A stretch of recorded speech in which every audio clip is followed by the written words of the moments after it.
ఏడాది క్రితం వరకు అమెరికా అంటే ప్రపంచానికి ఒక కలల నేలగా కనిపించేది. అక్కడ చదువుకోవాలని, ఉద్యోగం చేయాలని, స్థిరపడాలి అని లక్షలాది భారతీయులు కలలు కంటూ ఉండేవారు. కానీ ఆ కల ఇప్పుడు మళ్లీ మసకబారుతోంది. కారణం యుద్ధం కాదు, పేదరికం కాదు, ఒక కొత్త నియమం. ట్రంప్ ప్రభుత్వం తన రెండో పదవీ కాలంలో ప్రవేశపెట్టిన కొత్త వీసా గైడ్లైన్స్ ఇప్పుడు ఆరోగ్యాన్ని కూడా ఒక అడ్డంకిగా మారుస్తున్నాయి. డయాబెటిస్ ఉన్నవారికి, ఊబకాయంతో బాధపడుతున్న వారికి, గుండె సంబంధిత వ్యాధులు ఉన్నవారికి అమెరికా వీసా దొరక్కపోవచ్చు. ప్రజల ఆరోగ్యాన్ని ఒక భారంలా చూపిస్తూ అమెరికా నిర్ణయాలు తీసుకోవడం విడ్డూరమని చెప్పాలి. ఈ కాలంలో డయాబెటిస్ చాలా సాధారణమైపోయింది. ఇటు ఊబకాయం కూడా చాలా మందిని వేధిస్తోంది. ఈ రెండు సమస్యలను సాకుగా చూపిస్తూ వీసాను నిరాకరించడం దుర్మార్గమని చెప్పాలి. ఇష్టం లేకపోతే ఇష్టం లేదని చెప్పాలి, కానీ ఇలా సాకులు చెప్పకూడదు. కానీ ట్రంప్ గారు ఎప్పుడు అదే చేస్తారు. వలసదారుల కష్టంతో ఎదిగిన అమెరికా ఇప్పుడు అదే వలసదారులను తీవ్ర ఇబ్బందులు పెడుతోంది. ఒకప్పుడు కలల దేశంగా ఉన్న అమెరికా ఇప్పుడు సంఖ్యల దేశంగా మారింది. అక్కడ మనిషి ఆరోగ్యం కంటే ప్రభుత్వ ఖర్చు ముఖ్యమైపోయింది. ఈ కొత్త గైడ్లైన్స్ ప్రకారం ఒక వ్యక్తి ప్రభుత్వ సాయం తీసుకునే అవకాశం ఉందని భావిస్తే వీసా ఇవ్వకూడదని నిర్ణయించవచ్చు. వీసా అధికారులకు ఇప్పుడు ఎక్కువ అధికారం ఇచ్చారు. వారు ఒక అభ్యర్థి ఆరోగ్యం, వయస్సు, కుటుంబ పరిస్థితి, ఆదాయం లాంటివి చూసి అతని భవిష్యత్తు ఖర్చు ఎంతవుతుందో అంచనా వేయాలి. ఒక వ్యక్తి డయాబెటిస్ లేదా గుండె సమస్యతో బాధపడుతున్నాడు అంటే అతడు అమెరికాలో చికిత్స కోసం ప్రభుత్వ నిధులపై ఆధారపడతాడని అనుకోవచ్చు. ఇక ఈ నిర్ణయం కేవలం ఒక నియమం కాదు, ట్రంప్ ప్రభుత్వం చేపట్టిన వలస వ్యతిరేక చర్యల్లో భాగంగా చూడాలి.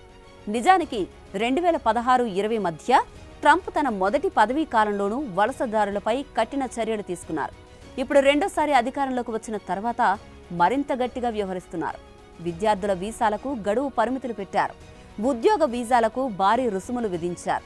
భారతీయ ఐటీ నిపుణులు ఎక్కువగా ఉపయోగించే H-1B వీసాకు కొత్తగా దరఖాస్తు చేసుకునే వారిపై $1,00,000 అదనపు చెల్లింపు తప్పనిసరి చేశారు. విద్యార్థుల వీసాలను కూడా కోర్సు కాలం మేరకు మాత్రమే ఇచ్చి తర్వాత పొడిగింపుకు ఇమిగ్రేషన్ సర్వీసెస్ అనుమతి తప్పనిసరి చేశారు. నిజానికి డయాబెటిస్ లాంటి వ్యాధులు ప్రపంచవ్యాప్తంగా కోట్ల మందిని ప్రభావితం చేస్తున్నాయి. ఇండియాలో ప్రతి కుటుంబంలో ఒకరికైనా ఈ వ్యాధి ఉంటుంది. ఊబకాయం కూడా ఇప్పుడు సాధారణ సమస్యే. ఇవి ఎవరూ కోరుకునే వ్యాధులు కావు, కానీ ఇప్పుడు ఇవే వీసా తిరస్కరణకు కారణమవుతున్నాయి. ఓవైపు భారత వైద్యులు అమెరికా ఆసుపత్రుల్లో ప్రాణాలు కాపాడే పని చేస్తూ ఉంటే, మరోవైపు భారత ఇంజనీర్లు తమ డయాబెటిస్ కారణంగా ప్రవేశ ద్వారం వద్దే ఆగిపోతున్నారు. ఇది కేవలం విధానం కాదు, ఒక దృష్టికోణంలో మార్పు. ట్రంప్ తన రాజకీయ జీవితమంతా అమెరికా ఫస్ట్ అనే నినాదంతో నడుస్తున్నారు. దీని కారణంగానే వలసదారులు ఉద్యోగాలను ట్రంప్ లాగేసుకుంటున్నారు. ఇతర దేశాల నుంచి వచ్చిన వారు అమెరికన్లకు భారమవుతున్నారన్న భావనను ట్రంప్ నిరంతరం పెంచారు. ఇప్పుడు ఆ భావన ఆరోగ్య రూపంలో తిరిగొచ్చింది. బలహీనంగా ఉన్నవారిని బహిష్కరించడం ద్వారా దేశాన్ని బలంగా చూపించే ప్రయత్నం జరుగుతోంది. కానీ ఇది బలం కాదు, ట్రంప్ మనసులో ఉన్న పచ్చి భయం. ఇలా ఒకప్పుడు అవకాశాల భూమిగా పేరు పొందిన అమెరికా ఇప్పుడు ఆరోగ్య నివేదికలను చూసి మనిషి విలువను నిర్ణయిస్తోంది. ఒక మనిషి బలహీనత అతని బాధ్యత కాదని, అది జీవితంలో భాగమని ప్రపంచం గుర్తించాలి.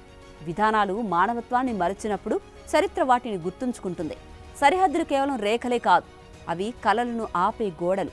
ఆరోగ్యం కారణంగా ద్వారం మూసినప్పుడే మనం మానవత్వం అనే పదాన్ని కోల్పోతాం. అమెరికా కల ఇప్పటికీ జీవిస్తుంది, కానీ ఇప్పుడు అది భయంతో నిండిన కలగా మారిందండి. మరి ట్రంప్ నిర్ణయాలపై మీరేమంటారు? మీ అభిప్రాయాన్ని కామెంట్ చేయండి.